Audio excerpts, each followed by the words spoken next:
The Great Hall of Serenity Prime had never seen such fear. 12 different alien species sat around the crystal table, their faces showing terror that had grown for months. Ambassador Minjun Park watched them from his seat, noting how their usual calm had turned into desperate worry. Speaker Ithara stood at the center of the hall. Her crystalline body caught the light from above, but today she looked dim and broken. For 300 years, the Galactic Council had lived in peace, 12 species working together, sharing knowledge and trade. No wars, no conflicts, just peaceful growth. The humans had joined 50 years ago. They were new, but they fit in well. Other species liked them because humans were good at talking and solving problems. They helped settle disputes and made good trade deals. Most aliens thought humans were just another peaceful race. But now, peace was ending. The Kreks have taken 3 more worlds, Ithara said. Her voice was soft but filled with pain. Verdania burns. The tree cities are gone. Millions dead. Around the table, representatives from different worlds shook their heads. The Aquatos delegates' blue skin had turned pale. The fur on the Lauren ambassador stood on end. Everyone knew what this meant. Captain Elena Rodriguez sat next to Ambassador Park. She was the human military liaison, but most aliens thought she was just there for show. Humans were not known for fighting. They were known for being smart and helpful. "Show them the transmission," Ithara said. The air above the table shimmered. A hologram appeared showing a massive alien creature. War Chief Brutok of the Kreks stood over 8 feet tall. His thick arms ended in claws. Scars covered his gray skin. Behind him, fires burned on a conquered world. "Weak council species," Brutok growled. "Your fleets run from us like children. Your weapons cannot hurt us. We are warriors. You are nothing." The transmission showed horrible scenes. Cities in ruins. Families torn apart. Workers forced into slavery. The Kreks took everything and destroyed the rest. "We have studied you," Brutok continued. "Soft beings who know only peace. We will break you all. Surrender now, or watch your worlds burn. You have 1 cycle to decide." The transmission ended. Silence filled the hall. Admiral Keth of the Zerion fleet spoke first. "Our ships are fast, and our shields are strong. But we cannot fight them. Our weapons are made to disable, not kill. We do not know how to wage war." "Same for all of us," added Commander Vrex from the Water Worlds. "We have lived in peace for so long. We forgot how to be soldiers." One by one, each species told the same story. Their fleets were meant for exploration and defense. Their weapons were designed to stop attackers, not destroy them. Their military doctrine focused on retreat and protection. The Kreks were different. They were born warriors. Their whole society was built around fighting and conquest. They had weaker technology but stronger will to kill. Against peaceful species, this made them almost impossible to stop. "What about the outer colonies?" asked the plant-like delegate from Florax. "Gone," Ithara replied. "The Kreks enslaved the populations. They turned conquered worlds into military bases. Each victory makes them stronger." Park listened as the council discussed their options. Evacuation was possible for some worlds. Others were too big to move. Fighting seemed hopeless. Surrender meant slavery and death. Then all eyes turned to the humans. "Earth is far from the conflict zone," Ithara said carefully. "Your ships could evacuate your people safely. But we hoped you might help us." Park exchanged a look with Captain Rodriguez. The other species did not notice the small smile that passed between them. "What kind of help?" Park asked. "We have heard stories about human history," said Admiral Keth. "Rumors about something called warfare. But you always change the subject when we ask. Humans seem to understand conflict in ways we do not," added Withara. Your negotiators always know how to handle difficult situations. You see solutions we miss." End quote. Captain Rodriguez leaned forward. "What exactly are you asking us to do?" The question hung in the air.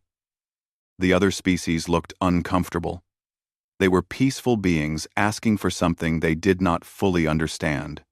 "We need someone who can fight the Kreks," Withara said finally. "Someone who knows how to wage war. We thought maybe humans learned these things in your past." Park nodded slowly. "I need to contact Earth. This decision is too big for me to make alone." "Of course," Withara said. "But please hurry. The Kreks fleet moves toward our core worlds. We have days, not weeks." The council session ended. As aliens filed out, Park and Rodriguez stayed behind. They waited until the hall was empty. "Should we tell them the truth now?" Rodriguez asked quietly. Park shook his head. "Not yet. They asked for help. They will get it. But they are not ready to learn what humanity really is." Park activated his secure communicator. The message was brief and coded. "Council requests military intervention against aggressive force. Recommend full disclosure of human capabilities. Suggest protocol Fenris activation." The reply came back in minutes. One word: approved. Rodriguez smiled. It was not a kind smile. "The Kreks have no idea what they started." "Neither does the Council," Park replied. "They think they are asking for help from another peaceful species. They do not know they just woke up humanity's oldest and most dangerous instincts." Outside the hall, alien delegates worried about their families and worlds. They hoped the humans would find some clever solution, some peaceful way to stop the Kreks. They had no idea that Earth was about to show them what 10,000 years of human warfare could do. General Sarah Kim stood in the command center deep under Earth's surface. Around her, dozens of screens showed data from across the galaxy. The Global Defense Command had been watching the Kreks advance for months. Unlike the aliens on the Council, humans had been preparing. "Status report," Kim ordered. Admiral Jackson Torres stepped forward. "All fleet commanders are standing by. The ships are ready to deploy. Special operations teams are armed and briefed." Colonel Dmitry Volkov joined them. His face showed the calm expression of a man who had seen many battles. "Infiltration teams are already moving. We have assets near 3 Kreks-controlled systems." Dr. Lisa Chen, the military historian, pulled up a holographic display. It showed the Kreks' advance patterns and battle tactics. "The enemy is predictable. They fight for honor and personal glory. Straight attacks. No deception. No complex strategies." Kim nodded. This was what she expected. The Kreks were warriors, but they were simple warriors. They had never faced an enemy that understood real warfare. "Show me Protocol Fenris," Kim said. The screens changed. Now they showed Earth's true military strength: hidden shipyards and asteroid fields, weapon platforms disguised as mining stations, fleets of warships that looked like cargo vessels. For 50 years, humanity had been building in secret. The other species thought humans were peaceful. They were wrong. Humans had chosen peace, but they had not forgotten war. "The Council species are defenseless," Torres reported. "Their weapons are designed to disable ships, not destroy them. Their tactics focus on retreat and protection. They have never fought a war of conquest." "What about their technology?" Kim asked. "Advanced in many ways," Chen replied. "Their shields are stronger than ours. Their engines are faster. Their computers are more powerful. But they never weaponized any of it. This was humanity's advantage. Humans were not the most advanced species in the galaxy. They were not the strongest or fastest. But they understood something that peaceful species had forgotten: how to turn anything into a weapon." Dr. Chen activated another display. It showed human history. Wars spanning thousands of years. Tactics that had evolved from simple combat to complex strategies. The development of total warfare. "The Kreks believe in honorable combat," Chen explained. "They announce their attacks. They fight ship to ship, or warrior to warrior. They target military forces and ignore civilians because they do not see non-combatants as threats. They have never faced guerrilla warfare, Volkov added. No psychological operations. No attacks on infrastructure. No scorched earth tactics. They know nothing of human methods. Kim studied the data. The Kreks were strong, but they were predictable. They had conquered peaceful species through raw force and intimidation. Against humans, these tactics would fail. Deploy the fleet, Kim ordered. Full stealth protocols. No communications with alien forces until we begin operations. What about the Council? Torres asked. They asked for help. They will get it. But they do not need to know our methods until after we win. Across Earth, military bases activated. Ships that had been hidden for decades powered up their engines. Soldiers who had trained in secret gathered their gear. Humanity was going to war for the first time in 50 years. But this was not like the old wars. Humans had learned from their history. They knew the cost of violence. They fought not for conquest or glory, but to protect those who could not protect themselves. In space stations around Earth, alien observers watched the activity with confusion. The Council had sent diplomatic observers to monitor human activities. They expected to see evacuation ships and emergency preparations. Instead, they saw something that made no sense. Military vessels appearing from nowhere. Weapons being loaded that they did not recognize. Soldiers moving with precision that spoke of long training. "What is happening?" asked Observer Thyman from Zerion. His human guide, Lieutenant Park, smiled. Earth is responding to the Council's request for help. But these are warships. Where did they come from? We thought humans were peaceful. We are peaceful, Park replied. But peaceful does not mean defenseless. We choose not to fight. That does not mean we cannot fight. End export. The alien observer did not understand. How could a peaceful species have such advanced military capabilities? Why had humans hidden this from the Council? The answer was simple but terrifying. Humans had learned that the best way to keep peace was to be strong enough that no one wanted to break it. General Kim contacted the other world leaders. The conversation was brief. Earth had made its choice 50 years ago when joining the Council. Humans would protect their allies, no matter the cost. Operation Fenris is active, Kim announced to her command staff. The Kreks wanted war. They are about to learn what war really means. Dr. Chen pulled up the psychological profiles of Krek's leadership. War Chief Brutok has never lost a battle. His confidence comes from 300 victories against peaceful species. He believes strength means physical power and direct confrontation. He is about to meet humans, Kim said. A species that learned warfare from millions of years of evolutionary pressure. We perfected it through 10,000 years of constant conflict. We chose to stop, but we never forgot how. The first human ships left Earth orbit. They moved quietly, using stealth technology that even friendly aliens did not know existed. Their destination: the front lines of the Kreks' advance. On Serenity Prime, Ambassador Park received an encrypted message. One line: "The wolves are coming." He smiled and deleted the message. The Council was about to discover that humanity had been protecting them for 50 years. They had lived in peace because humans had been watching in the shadows, making sure no one disturbed the alliance. Now that peace was threatened. The Kreks had made a terrible mistake. They had attacked species under human protection. They were about to learn why no one had challenged Earth's alliance membership despite humanity's mysterious past. The deadliest predators in the galaxy were no longer hiding. Commander Jin-Ho Lee watched the Zerion system from his hidden position. His ship looked like space debris, drifting among the broken remains of crystal mining platforms. The Kreks' fleet sat in orbit around the beautiful crystal world, confident and unprepared. Below them, millions of crystalline beings hid in underground caverns. Above them, Krek's warriors stripped away their beautiful cities piece by piece. The aliens had been fighting for weeks, but they were losing badly. "Target analysis complete," reported Lieutenant Torres from the sensor station.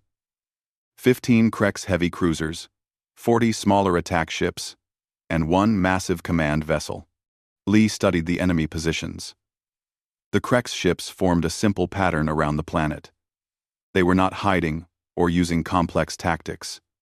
They sat in clear sight, proud of their strength. "They fight like animals," Torres observed.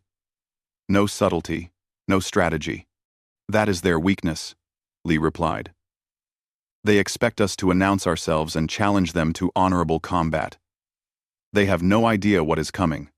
Around the system, other human ships waited in silence. The Krek sensors could not detect them. Human stealth technology had been developed during centuries of war. It was far beyond what peaceful species could imagine. "All units report ready," came the coded transmission. "Operation Glasscutter is approved. Begin." Lee smiled.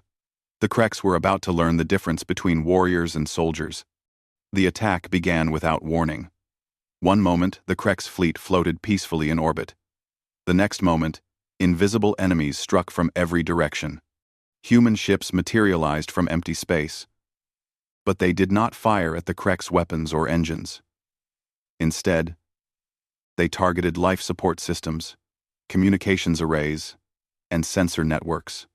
Within minutes, half the enemy fleet was blind and struggling to breathe. "What is this cowardice?" War Chief Brutok roared over the communications system. "Show yourselves and fight with honor." Commander Lee opened a channel. "This is Commander Lee of the Human Expeditionary Fleet. You are hereby ordered to withdraw from this system immediately." "Humans?" Brutok laughed. "The Council's pet diplomats? You are no warriors. Face me in single combat if you dare." "No," Lee replied simply. Then he cut the transmission and ordered the second wave. Human boarding ships appeared next to damaged Krek's vessels. They cut through hulls with precision tools and poured inside. But the soldiers who entered were not like anything the Kreks had ever faced. Lieutenant Torres led one boarding team. The Krek's warriors charged them with massive weapons and terrible war cries. They expected the humans to meet them in direct combat. Instead, the humans disappeared into the ship's systems. They used maintenance tunnels and service areas. They turned the ship's own defenses against the crew. They released sleeping gas into the air systems and disabled gravity in strategic areas. The Kreks found themselves fighting in dark, weightless spaces filled with poisonous air. Their strength and ferocity meant nothing when they could not breathe or see their enemies.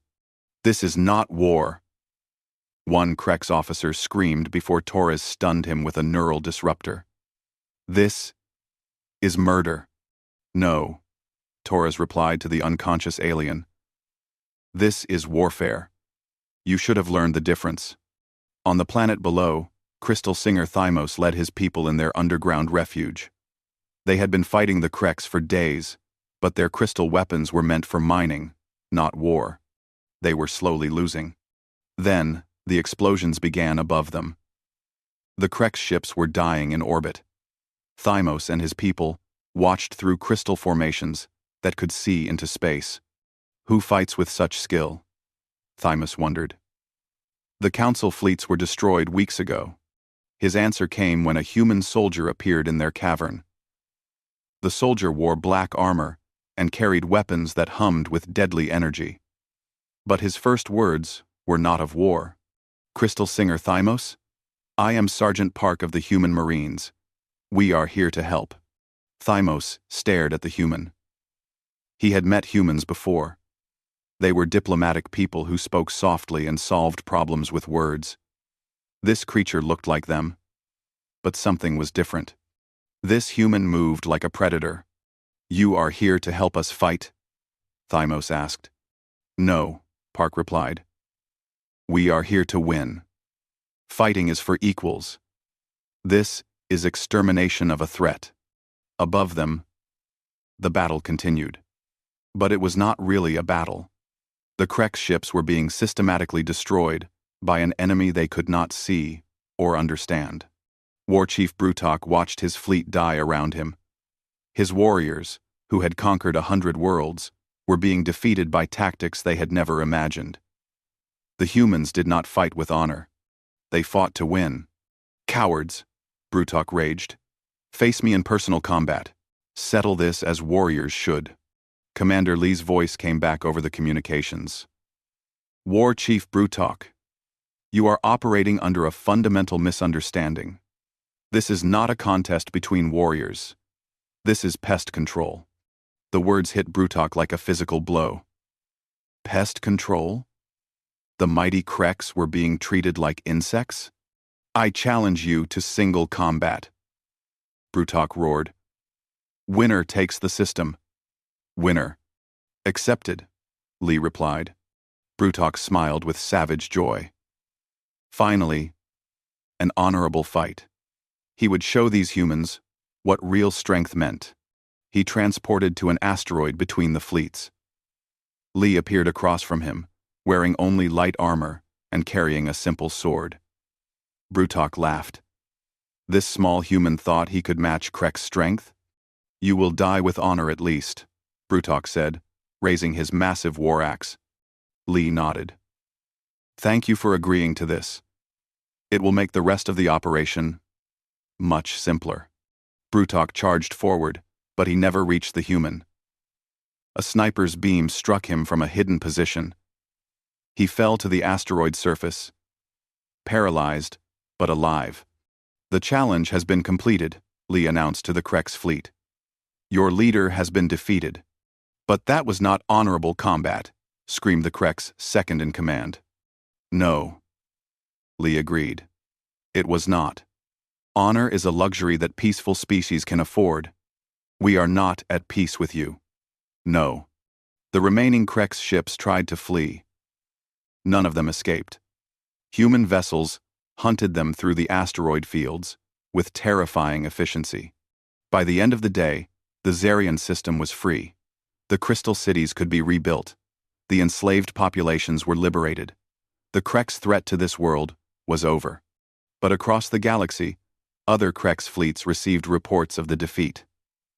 The messages were confused and frightening. The peaceful council had somehow summoned demons from the void, creatures that fought without honor and won without mercy. War Chief Brutok, now a prisoner, sat in a human detention cell. For the first time in his life, he felt fear. These humans were not warriors. Warriors fought for glory and honor. These creatures fought for something far more dangerous: complete victory. Captain Sophia Nakamura sat in her command center aboard the stealth ship Phantom Wind. Around her, screens displayed psychological profiles of Krek society. Her team was not made up of soldiers with guns. They were weapons specialists of a different kind. They fought with ideas, fears, and doubt. Begin Operation Mindbreak, Nakamura ordered. Across Krek's space, human psychological warfare specialists went to work. They had studied Krek's culture for months, learning their weaknesses. The Kreks were proud warriors who valued strength and honor above everything else. This pride would destroy them. Sub-Chief Grakath commanded the Krek's fortress on the mining world of Pharos. He had served War Chief Brutok for 20 years, winning dozens of battles. But now, reports came in that made no sense. The humans did what? Grakath asked his communications officer. They defeated the Zerion fleet without taking any damage. War Chief Brutok is captured or dead. The entire expedition force is gone. Grakath could not believe it. Brutok was the greatest warrior in Krek's history. The humans were weak council pets. How was this possible? Then, the transmissions began. Human broadcasts flooded Krek's communication networks. But these were not threats or demands. They were much worse. They were questions. Warriors of the Kreks, the broadcast said in perfect Krek's language. Why do your leaders send you to die while they hide in safety? Why do they claim honor while using you as shields? At first, Grakath ignored the broadcasts. But they continued, day and night. Worse, They contained information that should have been secret. Sub-Chief Grakath has won 15 battles for War Chief Brutok. But Brutok takes all the credit and gives Grakath none of the rewards. Is this the honor your leaders promised? How did the humans know this? Grakath had never told anyone about his resentment. But the broadcasts were right. He had done the fighting, while Brutok took the glory. On other worlds, different messages played. Young warriors heard about leaders who sent them into battle while staying safe. Veterans learned that their sacrifices had been forgotten. Officers discovered that their superiors mocked them behind their backs. None of it was lies. The humans had intercepted Krek's communications for months. They knew every secret, every grudge, every hidden resentment. Now, they were using this knowledge as a weapon. Colonel Martinez led the ground assault on Pharos. But his soldiers did not attack the Krek's military directly. Instead, they armed the slave populations and taught them to fight. The crystal beings from Xerion had been forced to work in the mines. The water dwellers from Aquatos were made to process metals. Plant creatures from Florax were used as living tools. All of them had been waiting for a chance to strike back. Remember, Martinez told the freed slaves, the Kreks are strong in direct combat. But they cannot fight everywhere at once. Hit their supply lines. Sabotage their equipment. Make them afraid to leave their bases. The concept of civilian resistance was alien to the Kreks.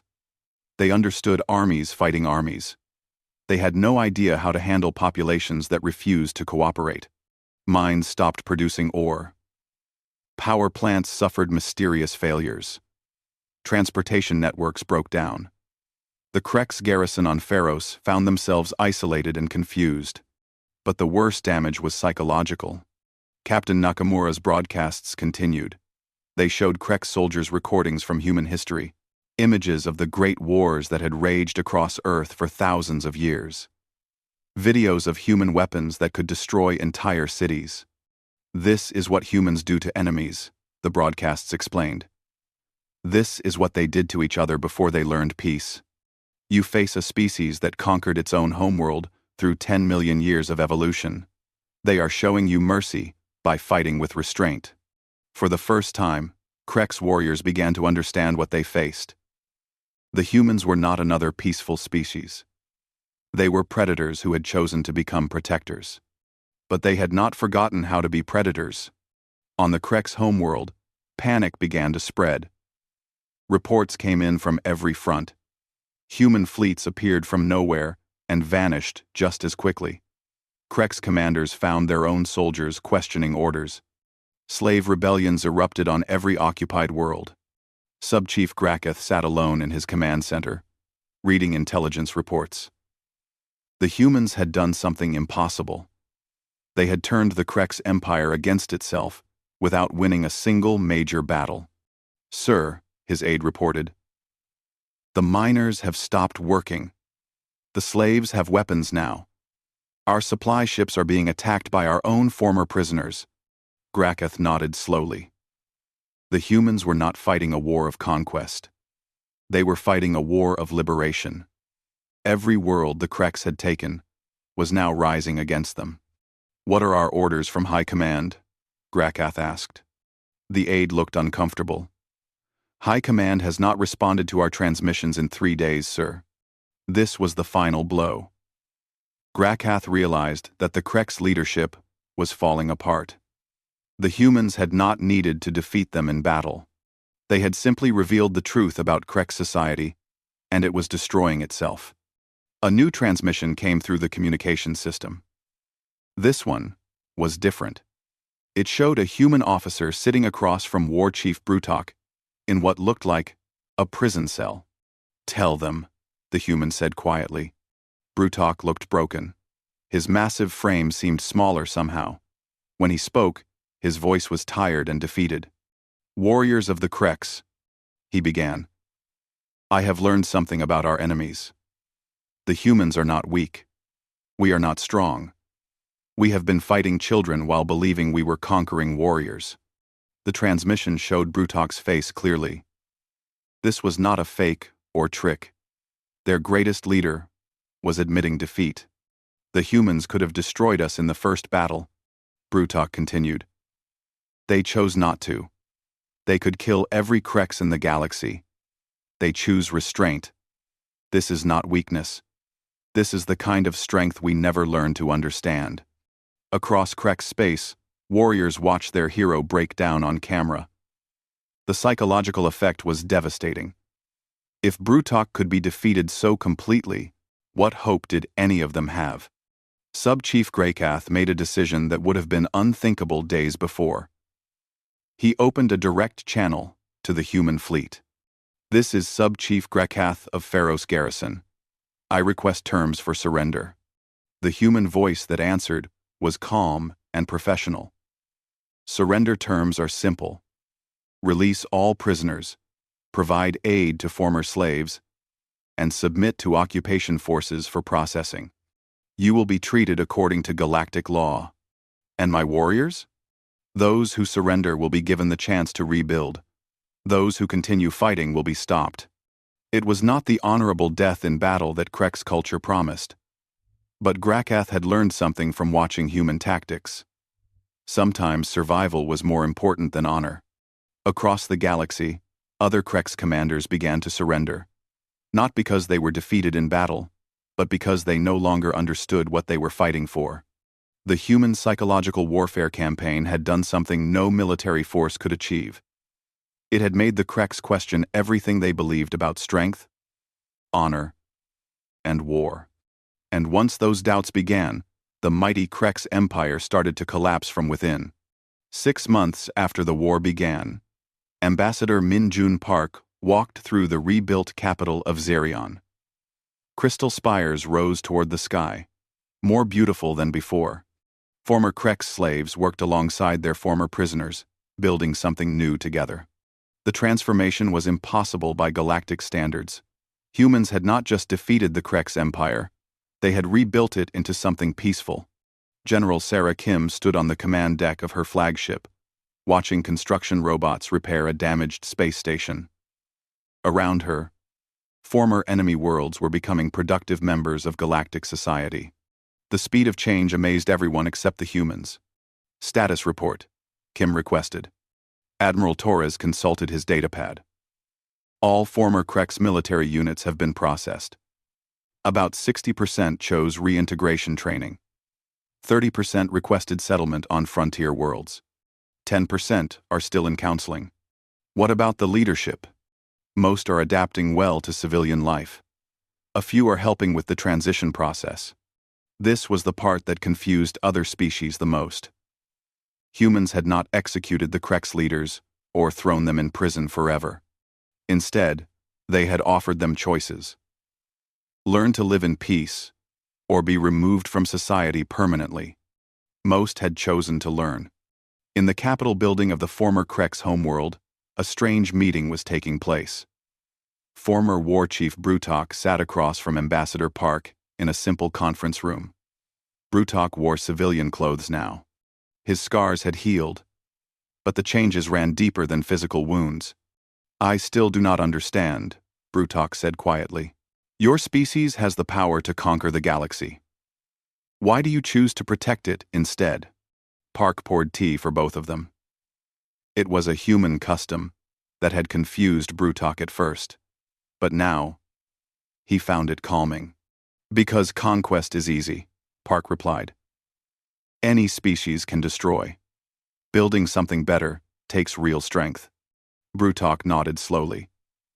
In the past months, he had watched human reconstruction teams work. They did not just repair buildings or infrastructure. They rebuilt entire societies, turning warrior cultures into productive civilizations. My people thought strength meant the ability to kill, Brutok said. But humans kill only when necessary. The rest of the time, you create. This was the lesson that had broken the Krex Empire. They had finally met a species stronger than themselves, but that species used its strength to protect rather than conquer. On Serenity Prime, the Galactic Council met in emergency session. But this time, The mood was different. Instead of fear and desperation, there was uncertainty and concern. Speaker Yathara addressed the assembly. The crisis is over. The Krex Empire has been dismantled. Former enemy worlds are already applying for council membership. But we face new questions about humanity's role in our alliance. The other delegates shifted uncomfortably. They had been grateful when humans saved them, but seeing human military capabilities had been terrifying. No one had imagined that the peaceful humans possessed such devastating power. Humans could easily conquer us all, said Admiral Keth of Zarian. Their military technology is beyond anything we possess. Their tactical abilities are frightening. How do we know they will not turn against us? This was the fear that haunted every council member. They had asked for protection, but now they wondered if they had invited conquest instead. Captain Jin Woo-song rose from his seat in the human delegation. He was young for a military officer, representing the new generation of human soldiers. His words would shape the future of galactic politics. Council members, Song began. I understand your concerns.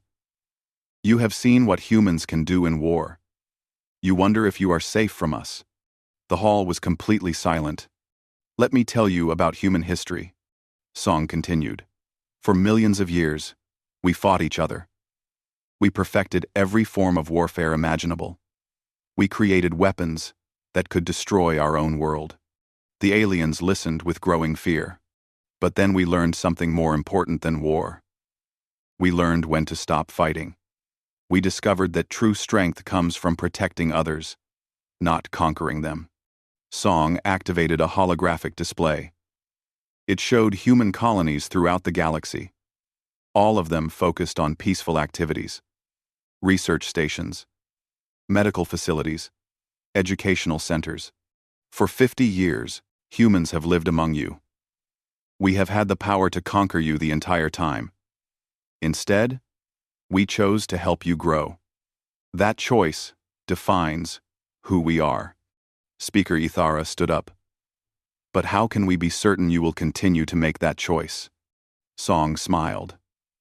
Because conquest would make us weaker, not stronger. We learned this lesson through millions of years of violence. A ruler is only as powerful as his subjects are willing to be. Slaves produce nothing valuable. Partners create wonders. The answer was simple but profound. Humans had tried conquest and domination for thousands of years. It had nearly destroyed their own civilization. They had learned that cooperation produced better results than force. The vote was unanimous. The Council formally recognized humans as protectors of the Alliance. But they also added something unprecedented. Humanity was given the right to intervene in any threat to galactic peace, even without Council approval. In effect, humans became the galaxy's guardians. After the ceremony, Ambassador Park walked through the gardens of Serenity Prime with Speaker Ythara.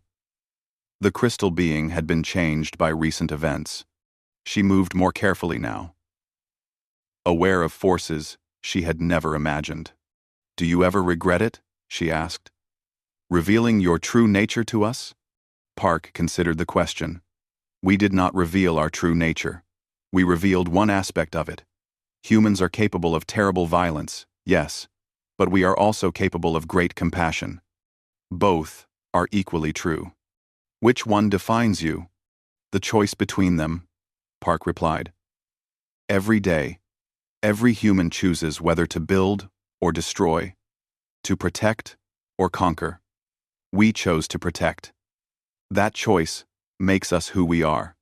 Far across the galaxy, on former Krex worlds, children who had never known peace played in parks built by human engineers. Former slaves worked alongside former masters, building new cities.